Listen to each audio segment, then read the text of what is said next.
Here is the Monday, August 8th, 1324 video. We're going to be starting the week 4 homework. There are 60 problems, and this week that does divide by 3.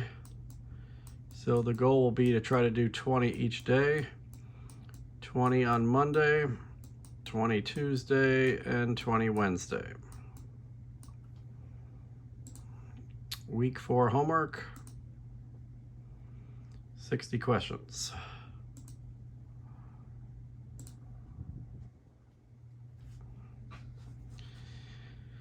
Okay, so this is called a system of equations. Solve the system. A system is when you have 2 or more equations with 2 or more variables. There's 3 main ways to solve them. One is graphing, and then there's 2 algebraic ways. So if you have x to the first and y to the first, then you have lines. Both of these are lines. 2 lines can cross in one spot, which that probably happens about 90 or more % of the time. So they're crossing at one spot. Here it looks like maybe they're crossing down there somewhere. Or two exceptions are you can have parallel lines, which they don't have a graph of that here, or you can have the same line on top of itself. They look like different lines, but when you go and graph them, that's the same line on top of itself. Well, we can't graph either one of these two unless we get them in y equals mx plus b format. So negative x minus 2y equals 3. I'm going to add x. Negative 2y equals, and you can say 3 plus x or x plus 3. It's the same either way. Divide by negative 2.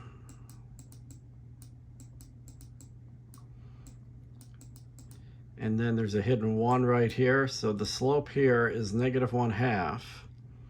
And that doesn't reduce, so I would just write it as negative 1/2. And then this 3 over negative 2, that doesn't reduce either, but just negative 3/2. So you line it up with mx plus b. This is where you start your graph at.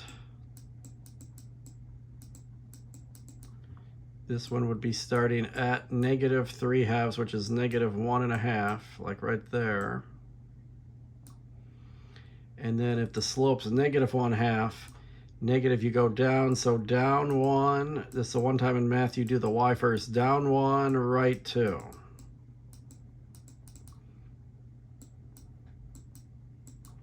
So from right there, down 1 would take you halfway between these two, and then right 2. So this is one of the 2 lines.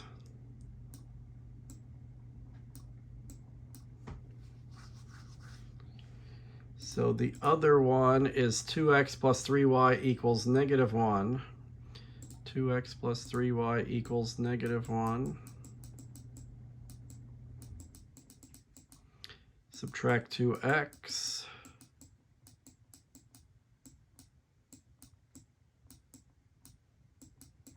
Negative 2x minus 1. Divide by 3. Again, none of this reduces. So the slope is down 2, 3 to the right. But we need to start at negative 1/3 for a y-intercept. You always start on the y-axis, never the x. Start at negative 1/3 on the y-axis and go down 2, 3 to the right. So negative 1/3 is about here. And down 2 over 3. So down 1, down 2, and then over 3, something about like that. So maybe it's that one where they almost seem parallel till the very end, and they're going to cross.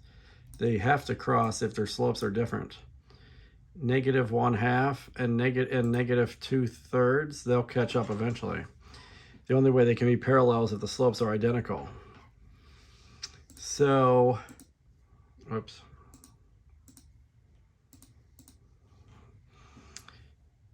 So I was thinking maybe it was this one, but let's blow it up and see. Here it's hard to tell because it's so tiny. So it's looking like that. It's definitely not this one because that's going up.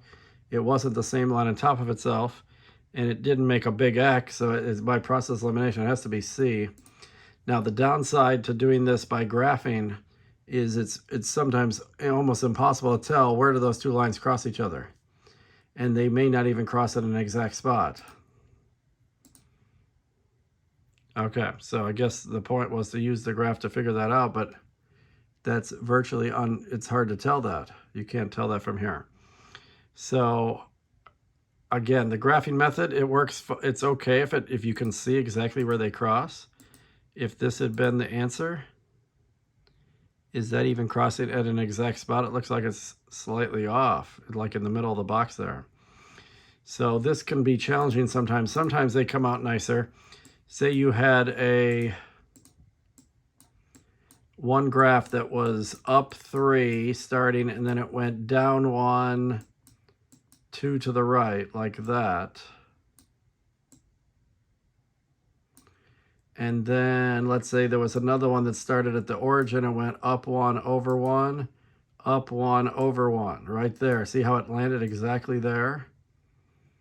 And then you can tell that's exactly 2 for the X and 2 for the Y. This is the one time the graphing method works well. But here in my math lab, this was never going to be nice. It's impossible to tell where those lines are crossing. It's like bleeding onto itself for a while, and then you can't even tell where it is exactly.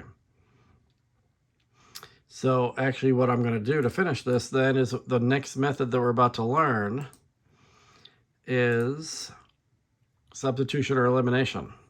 And this would be easier with elimination. So if I have negative x minus 2y equals 3, 2x plus 3y equals negative 1. You try to create opposites either on the x or the y. And it's good if one's negative, one's positive, although that's happening already. There's no easy way to make 2 look like a 3, but I could turn this 1 into an opposite of a 2. The opposite of positive 2 is negative 2. So if I multiply this whole equation by 2, and you have to do it to the whole thing, then you'll get 2 times negative 1 is negative 2. And there's those two opposites you want. 2 times negative 2 is negative 4y. 2 times 3 is 6. And then you do have to add these equations together. That's what makes these cancel. They don't just cross out. It's actually you're doing 2x plus a negative 2x, or 2x minus 2x is 0x. 3y minus 4y is negative 1y. Negative 1 plus 6 is 5. Divide by negative 1, and the y would equal negative 5. So that's half the answer. The answers to these are coordinates unless you get the parallel or the line on top of itself. But 90-some% of the time it's just one point that they cross at. So then you can plug that into either of the original equations. Maybe the second one has only one negative and the first one's got 2 negatives. It doesn't really matter. It'll work in any equation, even the one you created. It's just the created one usually has larger numbers. So if I do 2x plus 3y, but I plug a negative 5 in for the y, equals negative 1. 3 times negative 5 is negative 15. Add 15. 2x equals 14. Divide by 2. X is 7. So maybe with better graph paper we could have seen this on that graph, but it was invisible to me. I couldn't have told that that was 7, negative 5. So that's what I guess they were hoping we were noticing, is that this, let's see where that is, 1, 2, 3, 4, 5, 6, 7. 1, 2, 3, 4, 5. So did we know it was right there? It's hard to tell. But now that I know the answer, okay, I guess that could have been it, but it's really hard to tell right there. These lines are just too close together. It's not quite like that. Plus, even that doesn't look like it's exact anyway. So I would have never known this was 7, -5, just because their graph isn't that good. Whoops. So that's what's nice about substitution or elimination. You can definitively tell the answer. Okay, here's another graphing one. One thing we might do here is you can use the intercept method of graphing. If you plug 0 in for y, you would be left with 2x equals 12. So the x-intercept is 6. So you can put a dot at 6 on the x-axis. And then if you plug 0 in for x, then 12 divided by -3 is -4. The y would be -4. So that works well if both of these numbers divide into this one. 4 and -6 both divide into that. So it's going to work for that one too. Put 0 in for y. This is gone. 4x equals -24. So x is -6. Now plug 0 in for x, and then -24 divided by, wait a minute, I put that in the wrong spot. -24 divided by -6 is 4.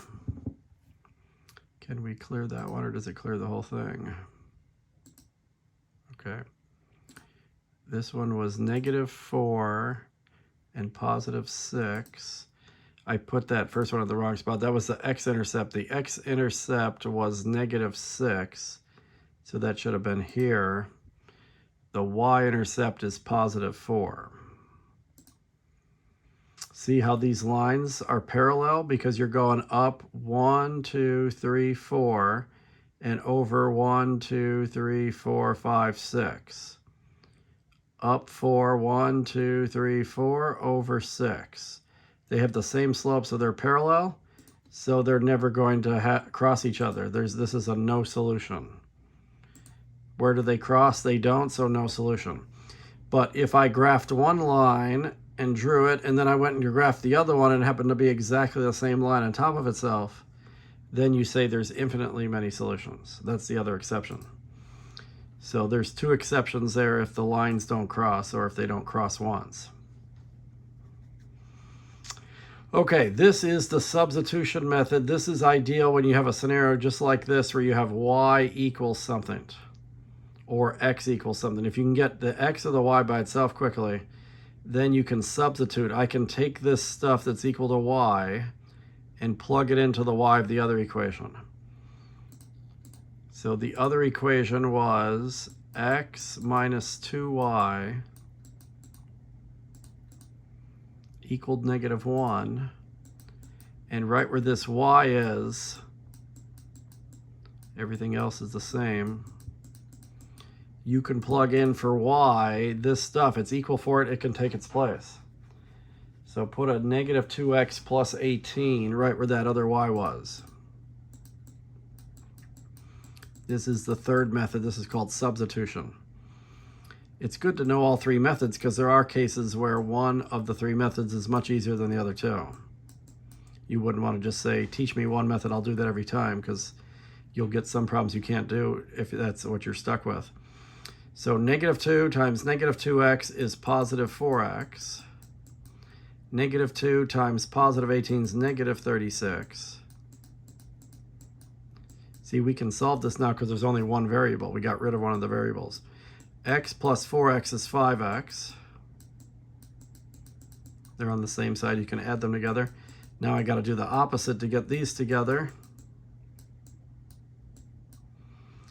5x equals 35. Divide by 5. 35 divided by 5 is 7.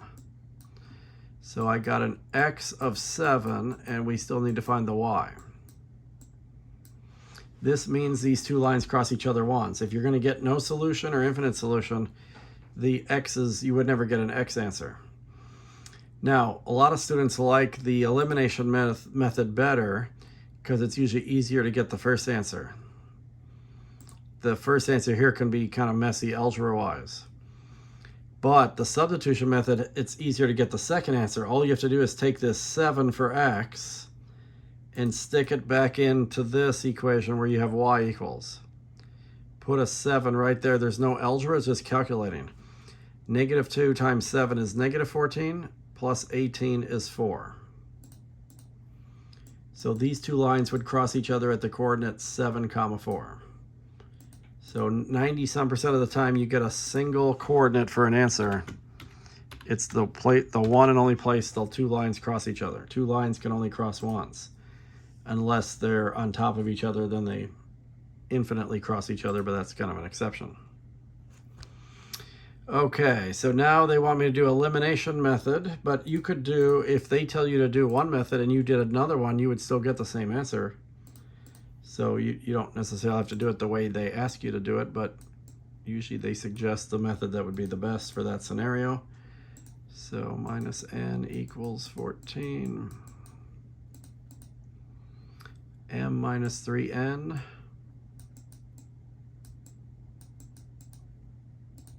equals -6. It doesn't matter if you eliminate the x, the m, or the n. Just whatever's easier. And here they're about the same either way. So I've got a +3 here. I can either try to make this one -3, then the m's would cancel. Or I could say I've got a -3n here. If I could make this one +3n, then those would cancel. So it's your choice, you can do it either way. I'm going to multiply this equation by -3. And that'll make -3m. I'm going to put it up here so it's next to the other one. That'll make +9n and +18. Add these two equations together and the m's would cancel. 9n minus 1n is 8n. 18 plus 14 is 32.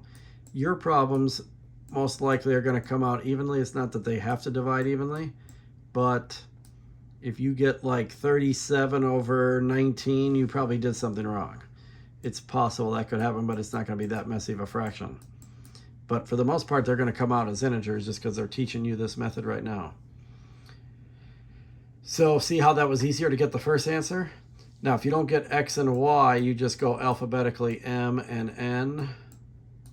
So I got the second answer is 4. I don't have a nice equation to go back to like the previous problem. That's only happens in substitution. So I can pick any of these three equations. You usually don't pick the one you created because the numbers are bigger. So I'm just going to put that right there. M minus 3 times 4 equals -6. But you could have plugged it here too if you'd rather. -3 times 4 is -12. Add 12. M equals 6. So these two lines would cross at 6, 4. Whoops, unique solution.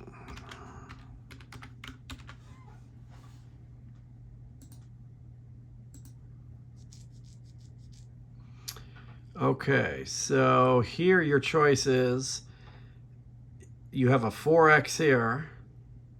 Try to make this one -4x. And that would be easy, just multiply by -2. There's nothing times 3 that equals 7. So you could work with the y's, but you'd have to multiply them both by something to make them both a bigger number. Sometimes we don't have a choice and we have to do it that way. But here I could make opposites between this 4x and this 2x. Minus 3y plus 7y. This is problem 5. Equals 11 and -3. So I would just multiply this equation by -2, because then you'll get -4x, opposite of +4x, -14y, and +6. Add these two together. The 4x's cancel. Negative 14 and negative 3 makes negative 17. And 6 plus 11 makes 17. So this is going to divide evenly. Y equals negative 1. There's half the answer. We got the y answer, we need the x answer. And again, it doesn't really matter where you plug it in. I'll just put it here. 2x plus 7 times negative 1 equals negative 3. 7 times negative 1 is negative 7. Add 7.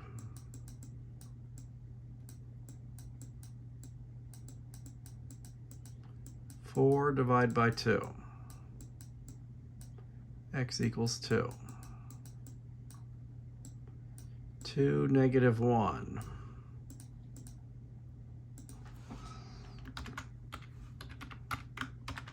So we've seen that elimination method a few times now. Solve by substitution or elimination. Now they're letting you choose your method. And this is actually a good problem. This is one of the exception cases.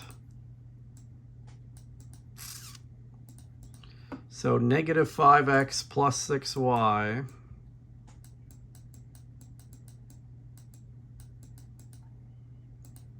equals 1.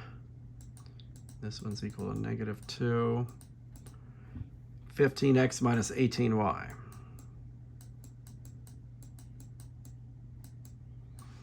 So you can either try to turn 5 into a 15 or 6 into an 18. Just make sure it's the opposite sign.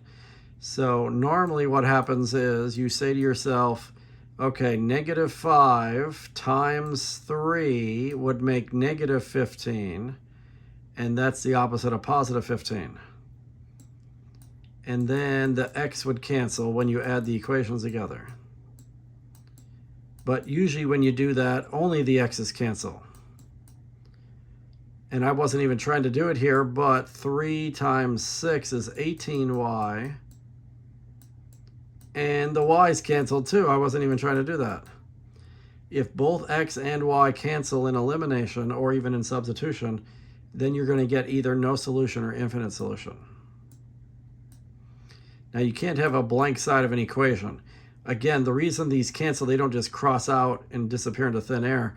It's 15x minus 15x, which is literally 0x. And this one's 0y. But 0 times anything is 0, and 0 plus 0 is 0. So you're literally getting 0 on this side of the equation. If the whole side of the equation cancels, it's just a 0. Then it matters what's happening over here. Negative 2 plus 3 is 1. But it could have been negative 3 plus 3. It could have been 0. So if you get 0 equals 0, that's true, but 0 equals 1 is false. 0 does not equal 1. So say to yourself, does 0 equal 1? No, it doesn't, so no solution. But does 0 equal 0? Yes, that's when you get infinite solution. So a no solution, these are parallel lines. I didn't graph them, but if I did, I would get parallel lines somehow. And when you get the infinite solution case, that's where you get the same line on top of itself. So then you just click, there's no solution.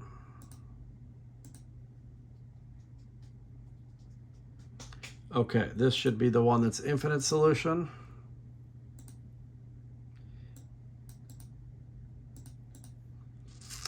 Five, negative 4, and 3. So 5x minus 4y equals 3. Negative 10x plus 8y equals negative 6. So again, if I notice that 5 times 2 is how you get the opposite of this number. The opposite of negative 10, I need this one to be positive 10. So 2 times 5 would get me that positive 10 to allow the x's to cancel. But we weren't even trying to do it, and the y's are opposite. And 2 times 3 is 6, even that's opposite. everything canceled. This is literally 0 equals 0. That's true, so infinite solution. If you were graphing this, you might not notice the equations look different at the beginning. So you might not realize this is exactly the same line on top of itself. But if you got the y by itself in this equation so that it looked like mx plus b, you would get a whatever y-intercept and a slope, and you would graph that line in some way. I'll just make up an example like that. So you get the y equals here, and you graph it, and then you go to do this one, and it turns out exactly the same. Once you get the y by itself, it's exactly the same. You don't know that till the y's by itself. So then the second line, in essence, is on top of the first line. It's the same line on top of itself. So every point on the first line is also on the second line, since they're on top of each other. And a line has an infinite number of points, so that's why it's infinite solution.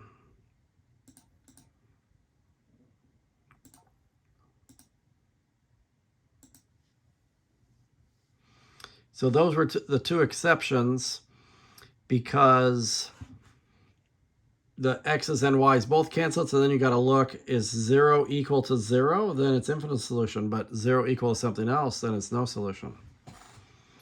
Now here it says solve the system. Note the solution can be found mentally without the use of a calculator or graphing it or doing elimination or substitution, because they have a 0y and a 0x here. They're trying to lead up to something we're going to do later on a problem like this. So you don't need to write 0x or 0y. 0 times y is 0, and x plus 0 is x. So this first equation is literally telling you that x equals 5. And the second equation is telling you y equals 6. That's the answer. X is 5 and y is 6. This would be a vertical line and a horizontal line, and they cross each other at the spot where the x is 5 and the y is 6. So that's very rare when there's zeros in there, but...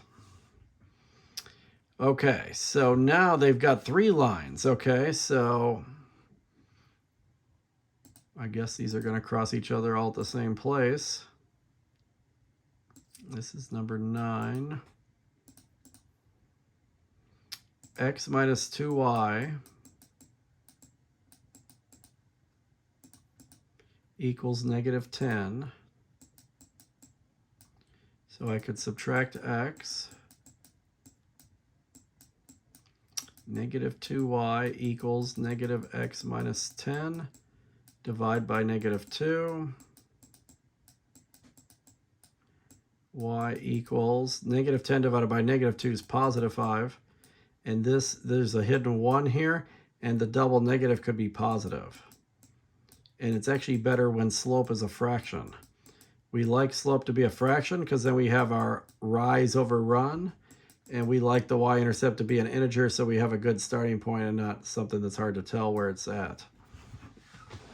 So that one you would start at 5 on the y-axis,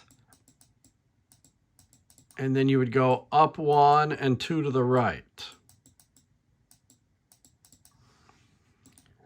Start at 5 on the y-axis, up 1, 2 to the right. Again, this is going to be hard to tell if these lines cross each other, where they're crossing exactly. But let's see what happens here. So the next one is 2x plus y equals 10. This one's nice because after you subtract the 2x, you're done already.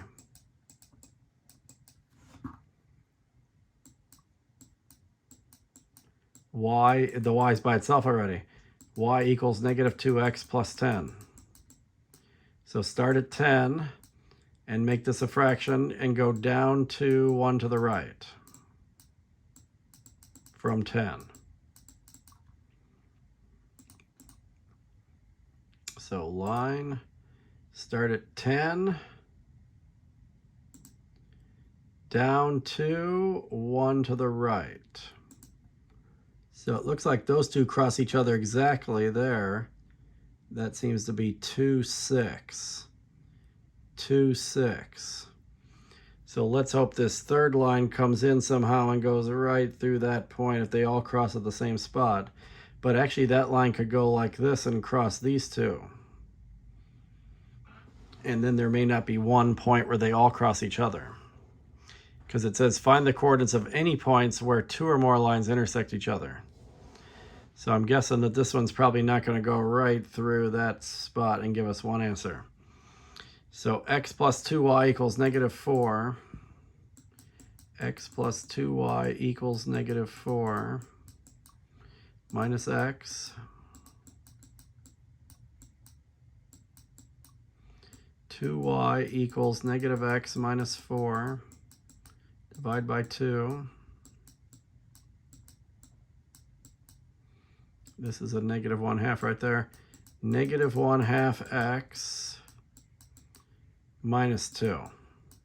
So start at -2 and then go down 1, 2 to the right.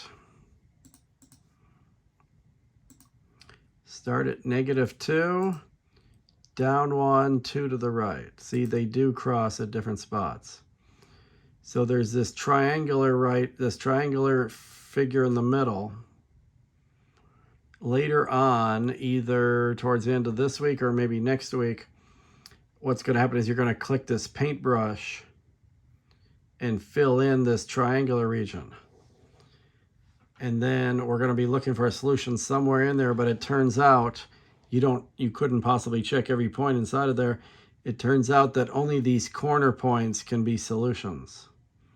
So that's what they're looking for here, is those corner points. So there's 3 points here where these cross each other. This one I said already was 2, 6, and this time I can actually see it. 2, 6. This one here looks like it's -7, although that doesn't look exact right there. What about this one? 8. 8, -6. That one looks exact. 8, -6. Oops. -7. It looks like 1.5, but I don't know if that's exactly 1.5. But let me give it a whirl and see if that's the answer. See, this is the downside to the graphing method, is if it doesn't come out exact, or if it's hard to see on the graph, then you can't know the answer exactly. But that's clearly not on a spot. It's in between these two. So I'm going to guess that it's a 1.5. Okay, that was just a guess, though. There's no way to know that that's exactly a half unless you do the substitution or elimination. But since it was homework, I could just guess and see if it was right. What is true about the solution to the system?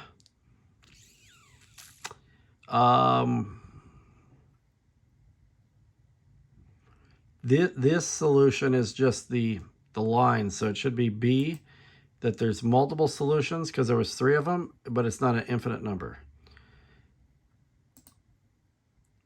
Oh, maybe not. Okay. If all the lines coincide, okay. All the lines do not, there's no, okay, so there's no solution because we didn't get all 3 to cross at exactly the same spot. We got these 3 corner points, but there wasn't a single spot where all 3 lines cross, is what they're saying for that. Huh? Oh, there's another answer here. Oh, duh. I didn't, okay. Yeah, well, I said that, I just didn't click it. So no solution, yeah. Unless all 3 go through the same spot for these 3 equation ones, then you say there's no solution. But it was off the screen, I didn't even see it. Okay, so this one's similar. See, like this, see this graph B? If they all cross at the exact same spot, then that's the one solution. And it looks like all of these graphs do that, so there is one solution to this one. Now, one thing you can do, because it's multiple choice, is if you can see the spot where they're crossing, this looks like it's 1, 2, 1, 2. plug 1 in for x and 2 for y, and it should equal 5, 6, and 2 in all the equations. So 2 times 1 is 2, 2 times 2 is 4, and 2 plus 4 is 6. 1 plus 4 is 5, and 4 minus 2 is 2, so the first one I checked seemed to work. By plugging 1 in for x and 2 in for y, it made every equation true. And you can do that at the end too, where if you think you have an answer, you can check it by plugging them back into the original equations.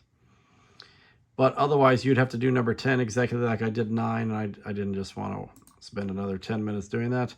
But this one, there is a unique solution because all 3 lines crossed at a single spot, not multiple spots. So the solution was the 1, 2, where they crossed each other. Okay, so 1 through 10, they were all from the same section. They were all from 4.1. Now we're on 4.2. This will be shorter. So we're now going to work with what's called a matrix. Maybe you know the movie The Matrix with Keanu Reeves. A matrix is simply, it's an array of rows and columns. And inside of it are usually numbers, but they can be other things too. In the movie, they have all this stuff flashing by the screen real quick. They're not really doing what a matrix is about, but they just probably like the name, whoever wrote the movie. So the matrix is often named by a capital letter, like here's matrix A, and you put these brackets that tells the reader, okay, if there's rows and columns, then it's a matrix. And then the first thing we're interested in is the size of a matrix. The size is how many rows does it have by how many columns. And it's like a crossword puzzle. If you do like the crossword puzzles that they used to have in newspapers, the New York Times crossword puzzle, they have it online now. If you enjoy doing crossword puzzles, they give you hints. First, they give you across hints, and then they give you down hints. And across is always first. So same deal in a matrix, you want to go across first. I can circle the row 1, 2, 3, and I can circle the row 4, 5, 6. So there's 2 rows. Row 1, row 2. And then columns go down. I can circle 1 and 4. I can circle 2 and 5. I can circle 3 and 6. I can circle downward 3 times. This is a 2 by 3. Some people say 3 by 2 accidentally and get it wrong. It matters the direction. So you got to go across first and down second, just like a crossword puzzle. So this is a 2 by 3. A 3 by 2 would look like this. Boom, boom, boom, boom, boom, boom. So a 3 by 2 is taller than it is wide. A 2 by 3 is wider than it is tall. And this is real tricky when there's only one row. I can circle across just once, 5 and 3. And even though there's only one thing, I'm going downward around the 5, and I can go downward around the 3. That's a 1 by 2. If you only have one row or one column, then it's called a column or a row matrix. If you have the same dimensions on each one, a 1 by 1, a 2 by 2, a 3 by 3, that's called a square matrix, because then it'll be shaped like a square.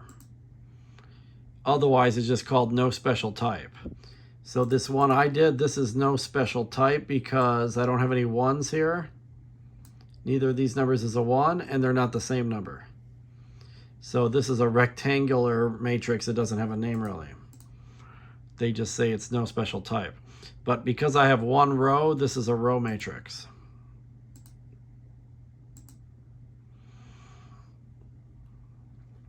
Okay, so they label slots inside the matrix by this. A just stands for any element inside. And 2, 3 means go to row 2, column 3. So row 1, row 2, down here. column 1, column 2, column 3. So row 2, column 3 is this entry right here, -2.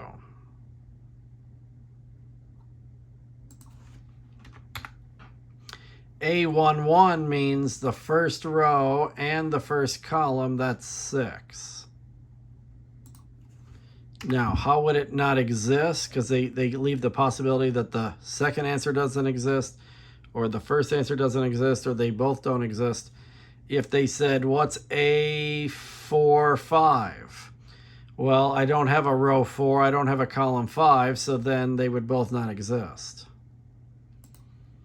But they're probably not going to ask for one that's not there, or maybe they would, but... So that's just so you know which one we're talking about. If I want to point out one to you, like say on a test you were supposed to fill in these 6 answers, and maybe you got 5 of them right and you missed one, then I could say, okay, your A23 is the one that's wrong. And then you would know which one to look at. Okay, later what we're going to do is we're going to turn these systems into a matrix. So this is called a coefficient matrix.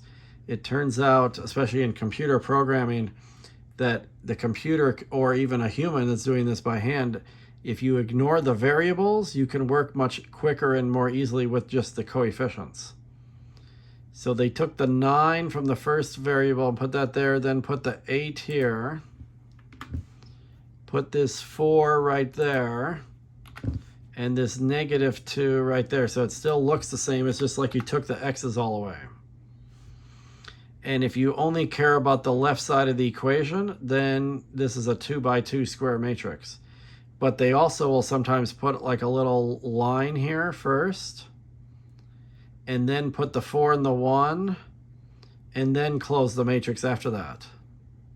That's called an augmented matrix. Maybe they're going to do that next. Yes, the augmented matrix. So the 9, 8, 4, -2 is still the same. But then if you also include the 4 and the 1, and then that vertical line lets you know that's where the equals to is in the system. So then you could read this as 9x plus 8y equals 4, 4x minus 2y equals 1. Or instead of using x and y, they use x1 and x2, which makes it more confusing, but it's the same idea. So these are pretty easy to do. I didn't even have to do anything. There was no calculations to do.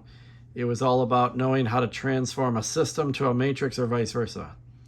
And we do the augmented matrix a little more, but I guess you could do the coefficient matrix if you just care about the coefficients. So here's a coefficient matrix. Now they want you to write, this is exactly the opposite of number 13. 13 started with the system, and I wrote the matrix. 14 starts with the matrix, and they want you to go back and write the equation, the system. And they have to tell you what variables to use. They want you to use x1 and x2 rather than x and y. So the first row is 2, 2x1. And you just hit this little subscript button to get the 1, right arrow to come back up to the main level, and then 3 is positive, so plus 3 for x2. Then the vertical line tells me that's where the equals is, and then equals 6. That's like the systems we were doing in the last section when we were solving them with substitution or elimination. That's one of the equations. The second equation would be 1x1, or you wouldn't have to write the 1 then, so x1 plus 4x2 equals 9. So this is just learning how to go back and forth between these. Nothing, we didn't actually calculate anything or solve for anything. Okay, so what's going to happen is we're going to have these matrices like this augmented matrix, and we're going to manipulate it until it turns out in a nice way. And then they like to do, this is like the shorthand way of telling somebody else what you did. And what you're doing is very similar. What you're allowed to do is very similar to this. You remember how I could multiply an equation by -2? I could multiply an equation by -2. And once I get that result, I can then add it to another equation. This is the same process as this. You're just basically taking the variables away. So the way you would read this is you're multiplying the first row by -5, and then you add it to the second row. And then the arrow means that's where I'm going to place the final result. So I'm going to do -5 times row 1, add it to row 2, and place it in row 2. Wherever you're placing the answer, row 2, that means row 1's not going to change. You only change one row at a time. So I can already put the row 1 back as it was. 1, -3, 2. But now, let me write this down over here. 1, -3, 2 was the first row. I'm not going to change that one. The bottom row is 4, -6, -8. They want me to do -5 times the first row, add it to the second row, and then place it in the second row. So I'm going to do -5 times the entire first row, just like in elimination. And I'll just write that maybe up here above. -5, 15, and -10. Add this to the second row. And while you're adding it, place it in the second row. So I'm going to do a -5 plus 4, that's -1. 15 plus -6 is 9. -10 plus -8 is -18. And you only change one row at a time, so the first row, as I already put it down, stays the same. And this is the first step of a handful of steps you'll eventually do, but they're just trying to teach you the shorthand notation first. This didn't really accomplish much, but the result is right here, -1, 9, -18.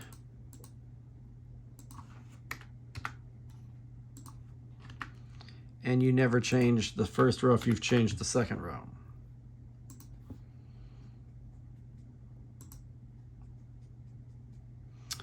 Okay, solve the system, okay. And let's see what else is left here. Okay, so actually before we do 16, let me show you what's actually going on here. What you hope happens is this exactly right here. You want the side on the left of the equals to be 1, 0, 0, 1. And then what it's like is, and see they were preluding this, that was like, what was it, 9 or 10, or maybe it was even before that, 7? Remember that one that had the zeros in it? There it is right there. See, this is 1, 0, 0, 1. If you can get that, then the answers are right here. The X answer is the 5, and the Y answer is the 6. If you can get 1, 0, 0, 1. So on 17, it can be hard to get to this point, but this is the ending of the problems. I skipped 16 for a second because it's going to be hard to get to this point. But you want to get to this point, and then literally the answer, there's the X answer, or what they call the X1 answer. And then this is the Y or the X2 answer. So this is very easy because they did it for you. And X1 is -2, X2 is 6. This one got solved. And when we go back to 16, you'll see how we get to that point.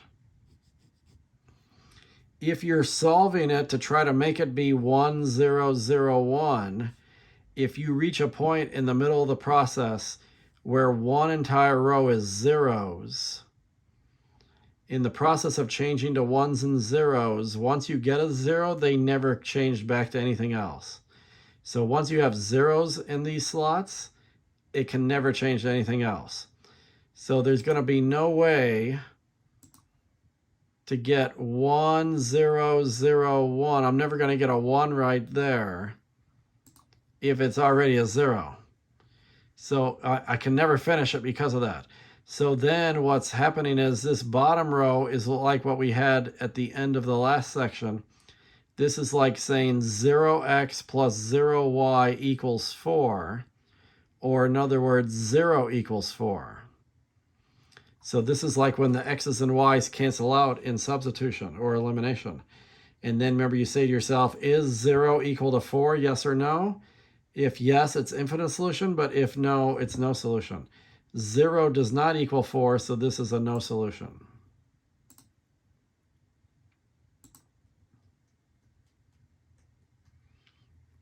Okay, that's the same kind of 16, and so is that. Okay. So how do we solve them then? But we're going to hope to get something like 18 or 17. Not sure why they had 16 first when you had to learn that before you could do it. Okay, so 16, you take your system and you write an augmented matrix. 4, negative 2, 4, negative 2, 16 and 16,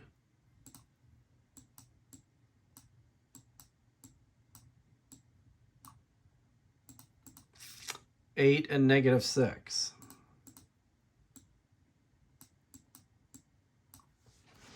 So the goal is to get 1, 0, 0, 1 in the left side. Once I get all 4 of those, then we can see the answer. Or if any row becomes all zeros, then the process stops and it's either no solution or infinite solution. So I need to get 2 1s, I need to get 2 zeros. The order you should do this in is like so. So we want to get this 1 first. It's easier to get 1s than it is to get zeros. To get a 1, all you have to do is take what's here, and if it's not a 1 already, you just divide everything in that row by whatever it is. If I divide everything in the first row by 4, 4 divided by 4 will give me the 1 that I want. But you can't just do it to the first one. You got to do it to everything. So unfortunately, negative 2 divided by 4 is negative 1/2. And 16 divided by 4 is 4. And you should only ever change one row at a time. So I changed the first row. That means I'm not changing the second row. But there's the 1 that I wanted. So it's 1 step down, 3 to go. So next I need a 0 right in this location. To get a 0, this is like elimination. Remember in elimination when we had a 1x and we had an 8x, and we want to get the opposite of 8x? The opposite of 8x is negative 8x. So I need to make this row become negative 8x. If I did a negative 8 times a 1, that would turn it into negative 8. Negative 8 times negative 1/2 is positive 4. Negative 8 times 4 is negative 32. So what I'm doing is I'm multiplying the first row by negative 8, because that's the opposite of the positive 8 that's here. And then I'm going to add it to the second row and place it in the second row. That's why that homework problem was like that. This is how you make the 0 happen normally. The homework problem didn't make a 0 there, but they were just teaching you the step. So add these 2 equations together and place that in row 2. So 8 plus negative 8 is 0. Aha. Negative 6 plus 4 is negative 2. 16 plus negative 32 is negative 16. And remember what I said, you only change one row at a time, so I'm not changing row 1. Just rewrite it. But now we got 2 steps down, 2 to go. Now we want a 1 right here. It's easy to get a 1. Whatever you want to be a 1, you just divide by that. I need to literally divide by negative 2 because there is a negative 2 here. And remember what I said, how once you get zeros at any point, they never change away from 0. This 0 right here will forever be a 0. There's no way you could maybe change it, but if you're doing everything right, that should never change. And notice it won't change here because 0 divided by anything is 0. But here's what I want. -2 divided by -2, that's 1. And -16 divided by -2 is 8. And I changed the second row, so don't change the first row. 1, -1/2, and 4. So 1, 2, 3 steps down, 1 to go. Lastly, we need a 0 right here. And look what it is. Right now it's -1/2.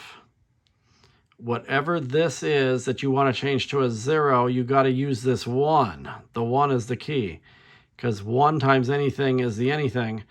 And what I want it to be is the opposite of this. The opposite of -1/2 is +1/2. So I want to multiply the entire second row by 1/2.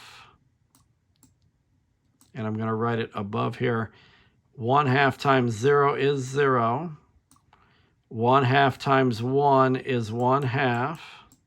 But see the opposites right there. 1/2 of 8 is 4.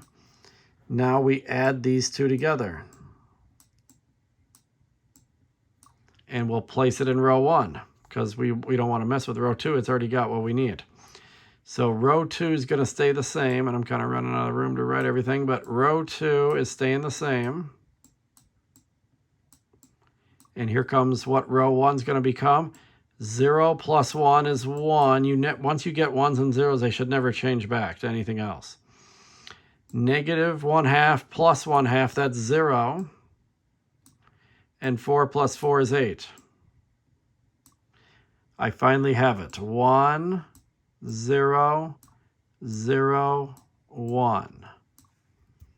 So the first one tells you that x or x1 equals that 8. And this one tells you that y, if you were doing x and y, or x2 equals 8. Now, usually they're different, but they can be the same. So this is an 8, 8 coordinate. This is two lines that cross each other at 8, 8. X1's 8 and Y1's 8.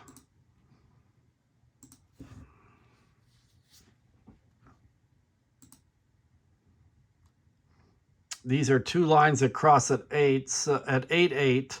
So it shouldn't be one line, it shouldn't be blank, it shouldn't be a dot. And this is hard to tell, but these two lines are crossing apparently at 8, 8. It's hard to tell that that's 8, 8, but it's got to be that because none of the other graphs are doing it. Is there more graphs than this? No. What does it say? Graph each solution set. Okay, so if they want the solution set, maybe they just want the point. 8, 8. 8, 8 is the point where they're meeting each other? Okay. But these are lines normally. I'm a little surprised it's not B. Okay, but since I missed it, then you can get it right now. What's the difference between the graph of an equation in the system and the graph of the system solution set? Okay, maybe that's the point of this part 3. The graph of an equation is a line, but the graph of the solution set apparently is just a point. The graph of an equation is a line, whereas the graph of the solution set is a point. Yeah, that one.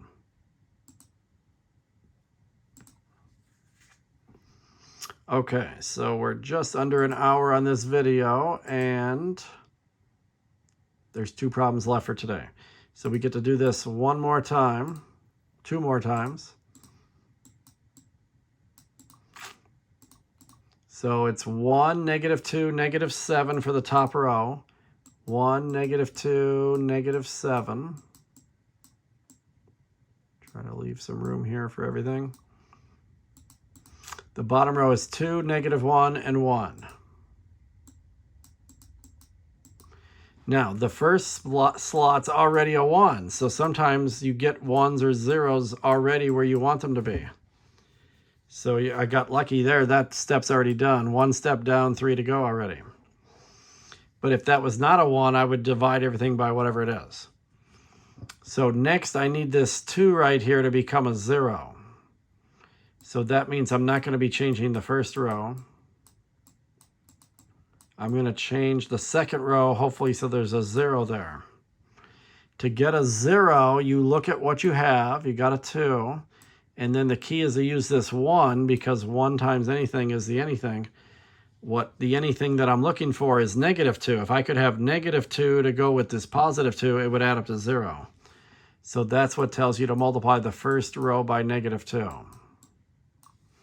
The first row times -2, the -2 times 1 will get you that -2 you're wanting. -2 times -2 is 4. -2 times -7 is 14.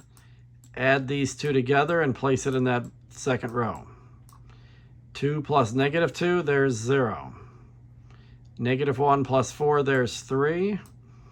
1 plus 14 is 15. 2 down, 2 to go. Now we want this 3 to be a 1. It's easy to get a 1. You just divide by whatever it is. I can just divide this single row by 3. 0 divided by anything is 0. 3 divided by 3, 1. 15 divided by 3 is 5. And I changed row 2, so you shouldn't change row 1. 3 steps down, 1 to go. Now we need this -2 to be a 0. The opposite of -2 is +2. There's a 1 right here. So if I multiply the 1 by +2, then it'll be the opposite of the -2. So 2 times 0 is 0. 2 times 1 is 2. I like to just place it right next to where I'm going to add it. And 2 times 5 is 10. Add these two together, and that'll be your new row 1. 0 plus 1 is 1. See how it never changes? 2 minus 2 is 0. There's the 0 I wanted. 10 minus 7 is 3. I changed row 1, so that means row 2 is not changing. And I got it right here, 1, 0, 0, 1. So the first variable equals 3, whether you call that x or x1. The second variable, whether you call it y or x2, is 5. So this is apparently the solution set. This is just a point. These are not two lines crossing each other. So this is just some point at 3, 5. Over 3, up 5, this is a point. It's a single solution.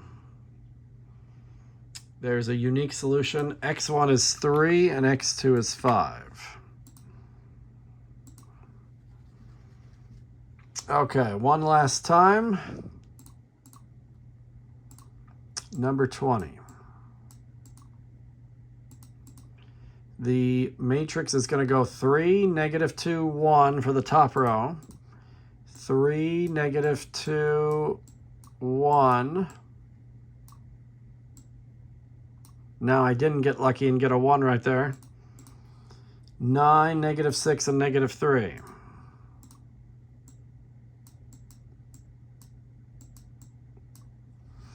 So I want this 3 to be a 1. That's the easy step. Then you just divide by 3. 3 divided by 3 is 1. -2 divided by 3 is literally that. Sometimes you get stuck with fractions, unfortunately. And then this is 1/3. I changed row 1, so then we don't change row 2. 1 step down, 3 to go.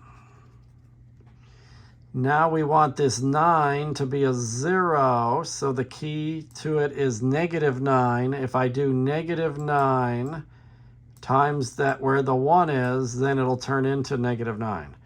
-9 times 1 is -9. I'm going to put it below here.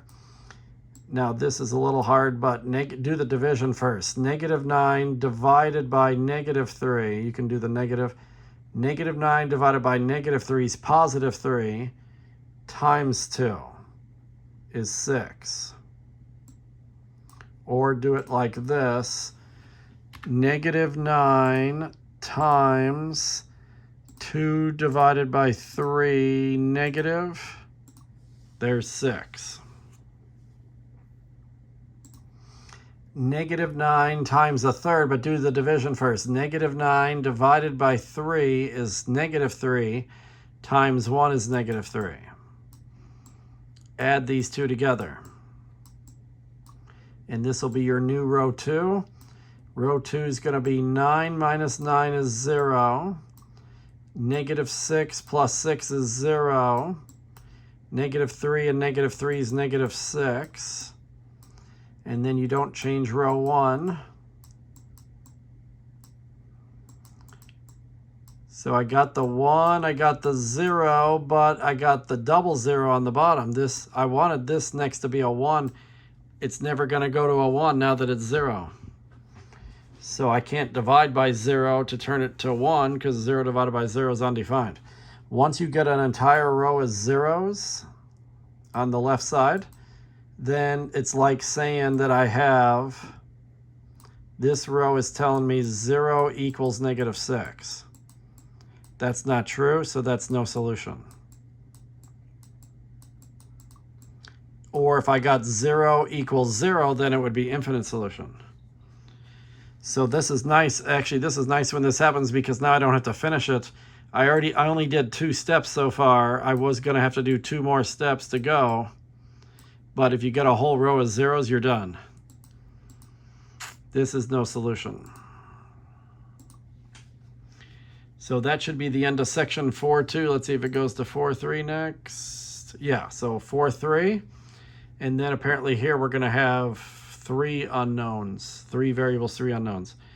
So we finished 20 of the 60 problems for Monday, August 8th. Tomorrow, Tuesday, August 9th, we'll do the next 20, and this video is just barely over an hour. So I'll see you tomorrow.